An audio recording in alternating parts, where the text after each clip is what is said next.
We will tear your souls apart.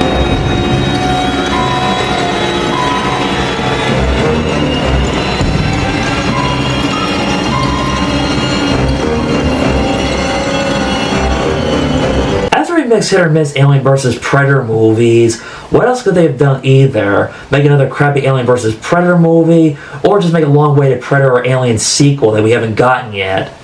This movie came out when I was a junior in high school. It's taken me 15 years to finally watch this movie, and honestly, it was not worth the long wait for me. Well, I didn't hate or love this movie. I felt it had interesting ideas, but it wasn't done as well as it could have been. This movie was produced by Robert Rodriguez, who, believe it or not, back in the 1990s, he went to Fox Studios pitching his idea for another Predator movie, but 20th Century Fox rejected his original Predator movie idea until 2009. 20th Century Fox decided to reconsider using his Predator movie idea.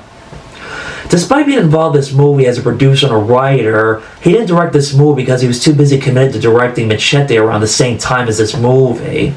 This movie is directed by Nimrod Antal. I'm not sure I'm pronouncing his name correctly, I apologize. He did a horror movie called Vacancy with Kate Beckinsale, Luke Wilson, Frank Wheatley, and Ethan Embry. I've never seen this movie before, but I've heard good things about it.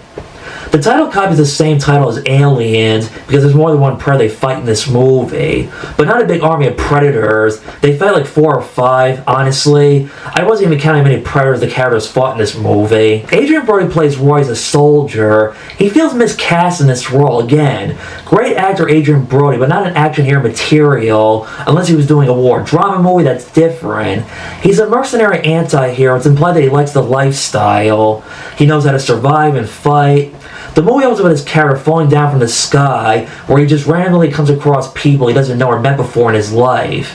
How can they get out of the jungle, follow him as the leader? He can sense traps, quotes Ernest Hemingway. I guess he likes poetry. This character is obviously nowhere near close to Dutch in the first Predator movie. Also, completely different than Dutch. No charisma that Arnold brought in the first Predator movie. He's not fun or cool. When he fights the Predator, he repeats the same lines from the first movie. Come on, kill me, I'm here. Do it now, kill me. Just like Peter Jackson's King Kong remake, this was another character he plays that he did not find interesting and forgetful. He's not a tough macho guy like Arnold. His voice sounds like Christian Bale. Adrian Brody is a method dramatic actor, not an action hero. Arnold Schwarzenegger was big, tall, tough, and macho. Adrian Brody plays this role like he was trying to win an Oscar. Granted, the movie shows Adrian Brody did get in shape for the movie, but obviously, he's not as big as physically as Arnold Schwarzenegger's movie, The Predator. He's built leaner and athletic. Despite being built in a good shape, his character suffers from a bad heart condition. Alice Braga plays Isabel, another soldier like Royce. I remember her from I Am Legend. She guesses Royce's background story. In case you're wondering, how did you figure this out? My advice, don't look deep into it. Take it with a grain of salt and move on, accept it as it is. There was a scene where she punches Royce in the face, thinking that he set them up and led him into a trap. Despite being onto Royce, she's got her secrets too and knew a few things of her own. There's no romance. Thankfully, that would have been a cliched right there. She references the events from the first Predator movie, talking about how Dutch survived. How does she know this? Again, take it with a grain of salt and move on, and don't overanalyze this. She's not related to Anna from the first Predator movie, but that could have been interesting if they went in that direction with this character. If she was related to Anna, Anna could have been her mother. That would have explained her motivation and for reason why she became a soldier. How she wanted to find out what her mother survived and fought against the Predator in 1987. But I'll admit, at the same time, that could have gone either way. It is fine that she is her own character. She was also the voice of reasoning in this movie. I will say, though, she is one of the strongest female characters in the Predator movies I've seen thus far.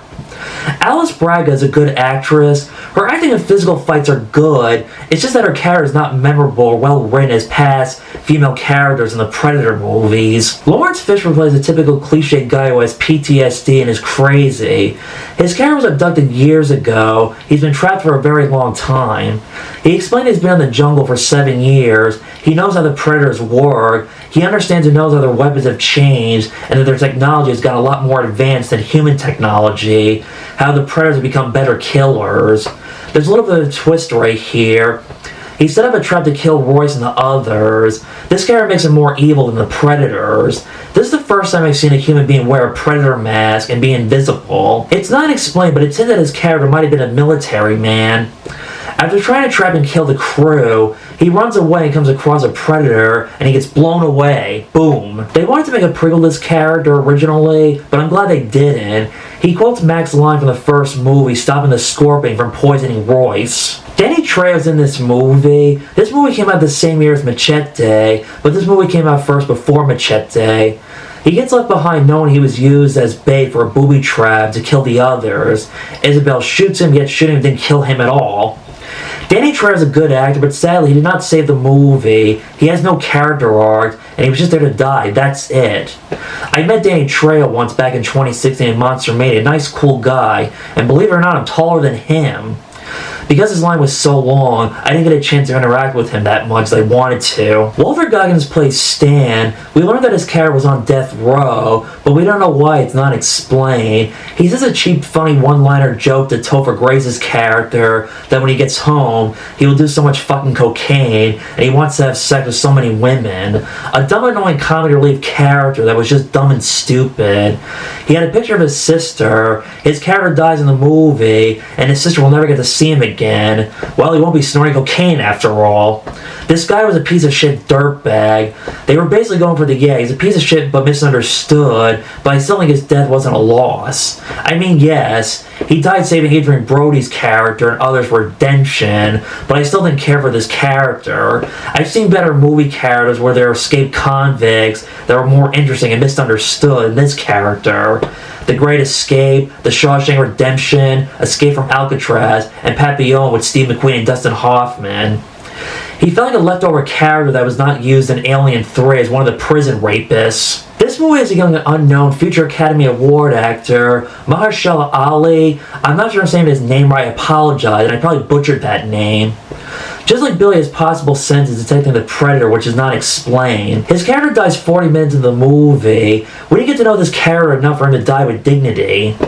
Since this guy's had a great career as an actor, he's been in a lot of good movies, TV shows, but Lord knows when he'll be playing Blade sometime in the near future. Topher Grace is a medical doctor explaining how he got in this situation. He was on his way to work, and then he got kidnapped. He stops E. coli from touching a poisonous plant again. Another actor feels miscast in this role. What is it about casting Topher Grace in big action movies like these that I don't get and I'm not seeing? What do they see in him that I don't? They thought it was a good idea to cast him as Eddie Brock in Spider-Man 3 as Venom. Lame. He was used as bait because he was fast and athletic. He gets his foot in a booby trap, injures his leg. Adrian Brody's character thinks they should leave him behind, think he'll be bait. Spoilers right here. As it turns out, he was a serial killer, and he feels connected to the Predators. An interesting, clever idea of this character, this plot twist. Was it shocking? Depends. This character has an interesting arc, but again, why Topher Grace of all people to cast him in a role like this? He's too quirky. Oleg Tektarko Nikolai, I'm not sure I'm saying his name right, I apologize, who was a Russian soldier who fought in Afghanistan. Again, not much to say about his character than that he tries to set up traps to the Predators. He dies similar to Vasquez in Aliens. He gets stabbed by the Predator, dies sacrificing himself, killing him, and the Predator using hand grenades, and boom. Hans, who doesn't speak much English, can speak English but rarely chooses to speak English. He claims if he talks so much if he spoke more English. He's dressed in a suit businessman properly. He's never been in a jungle room with those fancy shoes. He decides to sacrifice himself against the Predator just like Billy. But unlike Billy, who died off screen, this time we got to see a sword fight. Both the Predator die and no one wins this fight. It's like the writers listen to the fans on giving them what they did not get in the first movie, a showdown between Predator and Billy. Adrian Brody kicks the Predator's ass. Alice Braga saves Adrian Brody's leg despite she got stabbed. They finally reveal what their real names are. Then again, throughout the entire movie, no one's referred to by name except for Royce and Isabel. The movie ends on a cliffhanger for Royce and Isabel trying to figure out how they can get off the planet. They play the song Long Tail Salad by Little Richard from the first Predator movie when Dutch's team and Dill are on the helicopter. This movie takes place and goes back to the jungle since the first movie, but not only are they in a jungle, they are on a planet of predators. This feels like an alternate ending to Planet of the Apes if they are not on another planet, not on the planet Earth. Seeing the characters get attacked by these little dinosaurs with spike horns and not the predators was cool. out. They hear a whistle ringing noise. They run away to dinosaurs being called back. The practical Predator effects were pretty good, so in the same spiritual tribute as the original Predator practical effects at least. The idea of two different kind of Predator species was interesting, but it could have been expanded and explained a little bit better. It was interesting to see for the first time the Predators fighting their own kind. You had regular Predators and the Super Predators, which I'm not sure what the difference is because they all look the same to me, but except for the fact that maybe the Super Predators being a little bit more ugly than the regular first Predators, I don't know, whatever. It is what it is. Derek Mears, who played Jason Voorhees in the Friday the 13th remake, plays one of the Predators in this movie. Not the best or the worst. I didn't ever love this movie. It had some cool action scenes. The Predator designs were okay. They did try and attempt to create new characters that had different background stories. Some of them were soldiers, a medical doctor, a serial killer, a convicted felon, but they weren't well written as they could have been. It felt like a poorly written Dirty Dozen. I've seen it done better with random characters that just end up working together randomly in horror movies, or just movies in general. It was interesting this movie did explain that the Predators abduct people, bring them to their planet. In the past movies, usually it's the Predators that come to planet Earth, but this is a good change-up right here. Well, this movie has a full all-star cast of actors, but I'm sad to say this, the characters where the movie is lacking. They're cliched, not interesting. Also, I wish this movie could have ended on a cliffhanger twist like Planet of the Apes, where they find out they were not on planet Earth, and they realize that they're on the Predator's planet. I know, that also is cliche right there, and copying Planet of the Apes right there. This is the first time we've seen the Predator's planet. Some people do seem to like this movie, but it's also a mixed movie. I mean, that's fine, but for me, it did not work for me. That's just my opinion. Granted, I can say this movie is a little more predatory than the Alien vs. Predator movies had. The movie had a theme about the humans are the real Predator monsters than the alien Predators themselves. It's also another movie where you had a bunch of characters that don't get along or like each other and cannot put their differences aside and learn to work together as a team. Again, I've seen this done better before. Also, this movie felt like it had no idea on whether or not it wanted to be a remake or a sequel, especially how this was 2010, coming up the 2000s decade of horror remakes. The 2000s was trying to copy what past horror movies did, and they failed to recreate that in the 2000s. Well, it did try some new things, but it tried too hard trying to be in the same spirit of the first original Predator movie. I had a hard time being invested in this movie. In my opinion, I still think Predator 2 is still a better movie than this. If I had to choose between Predator 2 and Predators, I'd rather rewatch Predator 2 over this movie. I mean, yes, Predator 2 is not great, it's still a better movie than this. Heck, I might as well pop my Blu-ray the first Predator movie, and yet I got this movie on Blu-ray. I don't know.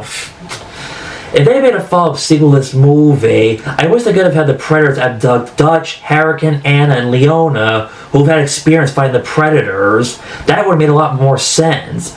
This is a movie I'll rewatch once and probably never revisit again. It wasn't fresh or new and original. It just copies the first movie all over again.